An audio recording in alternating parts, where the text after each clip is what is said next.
निर्दोष आदिवासियों को मारना चाहते हैं तो मेरी सरकार का धर्म है इनको बचाना और आपका सामना। कोई कंफ्यूजन बगैर की नीति पहली बार भारत सरकार ने ली। राज्य पुलिस और केंद्रीय सुरक्षा बलों को हमने खुली छूट दी। इंटेलिजेंस, इंफॉर्मेशन शेयरिंग और ऑपरेशन में कोऑर्डिनेशन के लिए भारत सरकार और राज्यों के बीच में एक व्यवहारू सेतु बनाया गया। राज्यों और राज्यों के बीच में, पड़ोसी राज्यों के बीच में भी व्यवहारू सेतु बनाया गया। आर्म्स और एम्यूनेशन के सप्लाई पर नकेल कसी गई। 19 के बाद मैं कह सकता हूं कि लगभग उनके आर्म्स एम्यूनेशन के सप्लाई में हमने 90% के ज्यादा कटौती करने में सफलता ली। उनके वित्त पोषण करने वाले लोगों पर एनआईए और ईडी का उपयोग कर हमने नकेल कसी। उनका जो अर्बन नक्सल का सपोर्ट था, लीगल सहायता का सपोर्ट था और मीडिया नैरेटिव घड़ने का जो वो काम करते थे, मैंने तो ऐसा कभी मेरे जीवन में मैं सोच भी नहीं सकता हूं।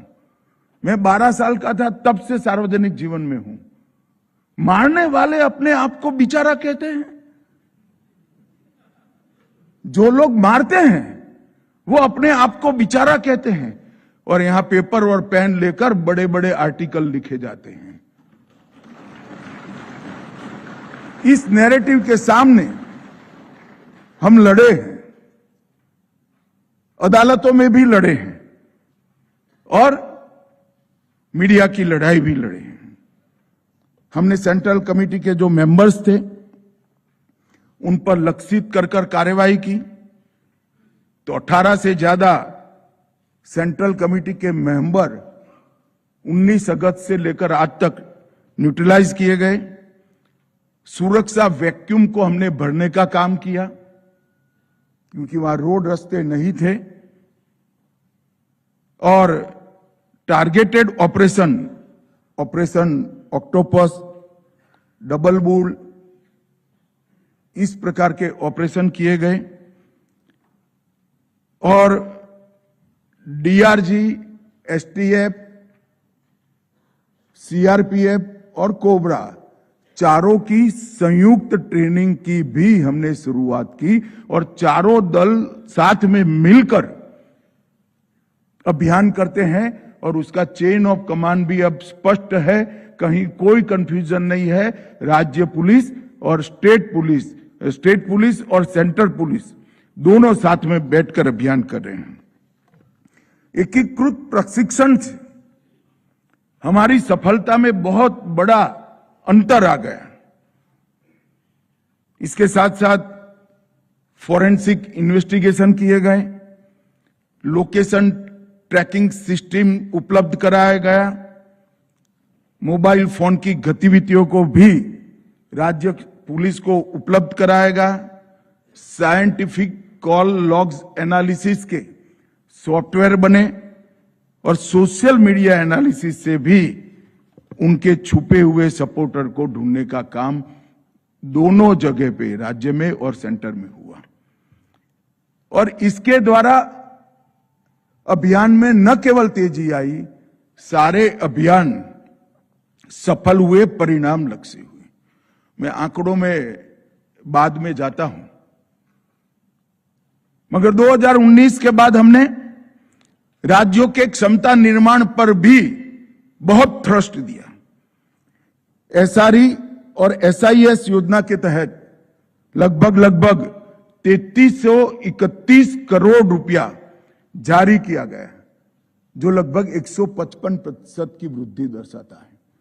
और उसके माध्यम से फोर्टिफाइड पुलिस स्टेशन बहुत बढ़ाए गए। लगभग 1741 करोड़ रुपया इसके पीछे खर्च हुआ और इंफ्रास्ट्रक्चर के लिए खर्च हुआ।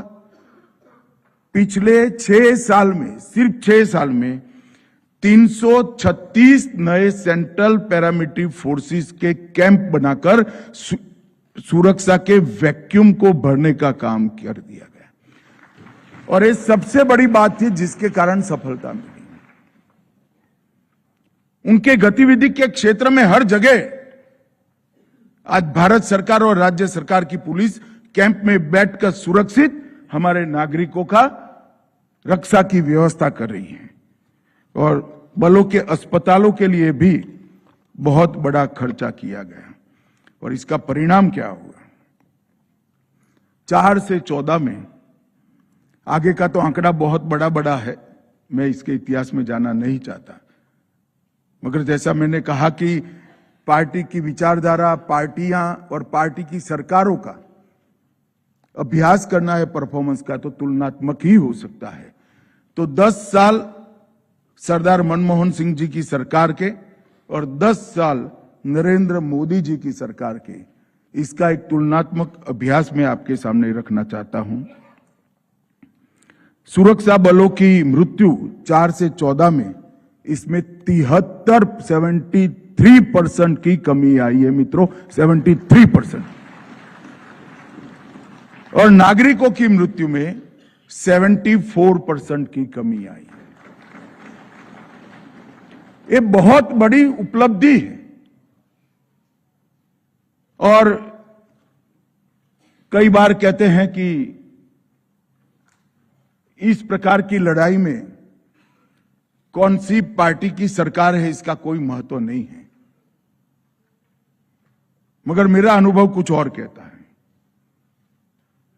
19 से मैं गृह मंत्री बना, देश भर में मोदी जी के नेतृत्व में अभियान चल रहे थे। झारखंड में अच्छा चला, बिहार लगभग मुक्त गया, आंध्र प्रदेश तेलंगाना मुक्त हो गया, महाराष्ट्र मुक्त होने की कगार पर है, मगर छत्तीसगढ़ में हमें सफलता नहीं मिलती थी। छत्तीसगढ़ में कांग्रेस की सरकार थी। फौरी तौर पर तो कोऑपरेशन मिलता था, परंतु जो इनिशिएटिव संयुक्त अभियानों के लिए लेना चाहिए वहां पैर कच्चे पड़ जाते थे। खैर, मैं कोई ज्यादा पॉलिटिकल बात नहीं करना चाहता, परंतु 2024 में वहां पर भारतीय जनता पार्टी की सरकार बनी। 2024 में अपने इतिहास के, साल के इतिहास के सबसे ज्यादा 270 नक्सली को न्यूट्रलाइज करने का काम 1 साल के अंदर किया गया। और ये जो वामपंथी भाई नक्सलियों के बचाव में खड़े होते हैं, हमारे लोग हैं, क्यों मारना चाहिए? हम नहीं मारना चाहते। 290 मारे गए क्योंकि उनके हाथ में हथियार थे। 290 के सामने 1090 गिरफ्तार किए हैं। जहां गिरफ्तारी संभव थी वहां हमने गिरफ्तार भी किए हैं और वो आज कानून की कोर्ट में। और उसके साथ 1090 के साथ 881 सरेंडर कर दिए। ये बताता है कि सरकार का अप्रोच क्या है।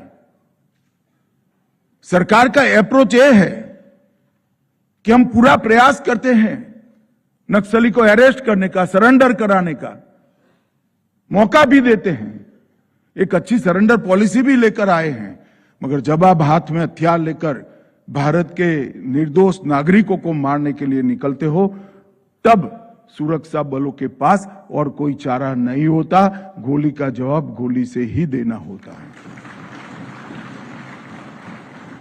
और 2025 दूसरा वर्ष छत्तीसगढ़ की सरकार बनने का, इसमें अब तक 2024 में पूरे वर्ष में 290 नक्सली न्यूट्रलाइज हुए थे और 2025 में आज की तिथि तक 270 नक्सलियों को न्यूट्रलाइज करने का काम किया गया। 680 ने गिरफ्तार किए गए हैं और आत्मसमर्पण का आंकड़ा देखिए, 1225 लोगों ने आत्मसमर्पण किया है।